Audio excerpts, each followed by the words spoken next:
एक वक्त की बात है। पहाड़ों से घिरे एक छोटे से गांव में एक 24 साला नौजवान रहता था, जिसका नाम मार्को था। मार्को बहुत बेचैन रहता था। उसके जिहन में हमेशा ख्यालात का तूफान बरपा रहता। सारा दिन मुख्तलिफ ख्यालात आते और जाते रहते, और ये ख्यालात उसे बेसुकून और थका हुआ महसूस करवाते। वो हमेशा अपने माजी के बारे में गमगीन रहता और मुस्तकबल की फिक्र में मुब्तला रहता। उन ख्यालात की वजह से उसका दिमाग एक तूफान की मानंद बन गया था।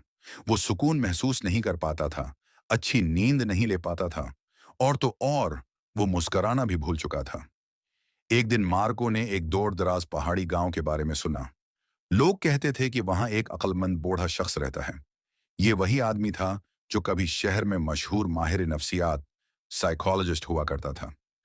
उसने अपनी जिंदगी में बहुत से लोगों की मदद की थी और उन्हें सिखाया था कि ज़हनी सुकून कैसे पाया जाता है। अब वो बूढ़ा हो गया था। उसने शहर की मसरूफ जिंदगी छोड़ दी थी और कुदरत के करीब एक पुरस्कौन गांव में आ बसाया था। कभी कभार वो आने वाले मेहमानों को मशूरा दिया करता था। मार्को के दिल में उम्मीद जाग उठी। उसने फैसला किया कि उसे जरूर उस बूढ़े शख्स से मिलना चाहिए। उसने सोचा, शायद ये दाना शख्स मेरी मदद करे ताकि मैं सुकून पा सकूं।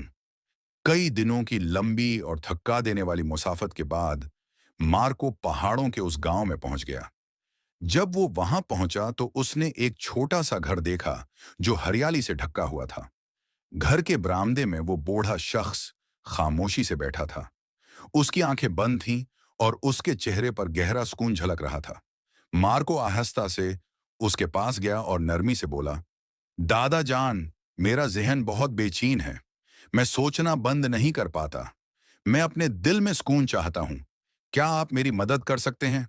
बूढ़े शख्स ने आहिस्ता से आंखें खोलें और पुरस्कुन मुस्कुराहट के साथ कहा, तो तुम सुकून तलाश कर रहे हो?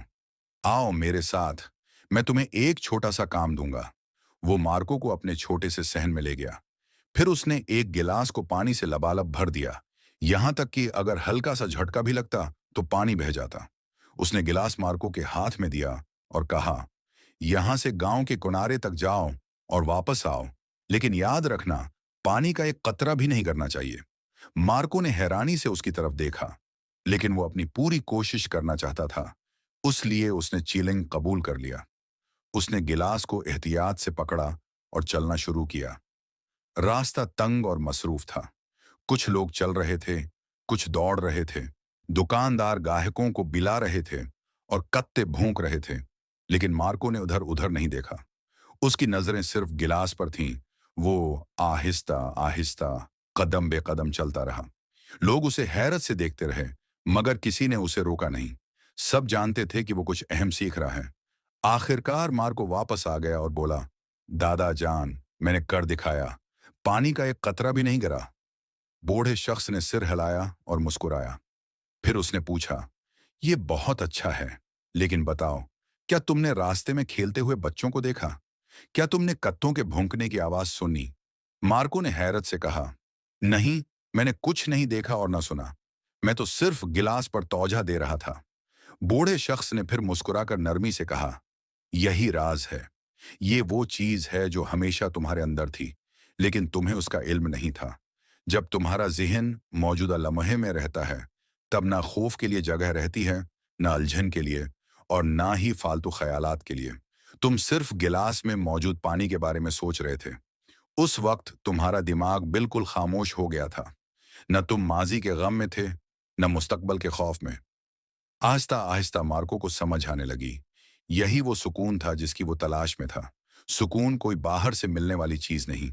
सुकून तो पहले ही हमारे अंदर होता है, बस जब हम हाल में जीना सीख लेते हैं। मार्को ने सिर झुकाकर नरमी से कहा, दादा जान, अब मैं समझ गया हूं। अगर मैं अपने जहन को प्रसकून रखना चाहता हूं, तो मुझे अपने जहन को इसी लम्हे में रखना होगा। तभी असली सुकून हासिल होता है। बूढ़ा शख्स फिर मुस्कुराया। सूरज गुरूब हो रहा था और आखिरी रोशनी जमीन को छू रही थी। परिंदे अपने घोंसलों की तरफ लौट रहे थे। मार्को घर की तरफ चलने लगा, मगर अब वो वही बेचैन नौजवान नहीं था। वो बदल चुका था। अब उसके अंदर सुकून था, क्योंकि अब वो जान चुका था कि दिमाग को कैसे खामोश किया जाता है।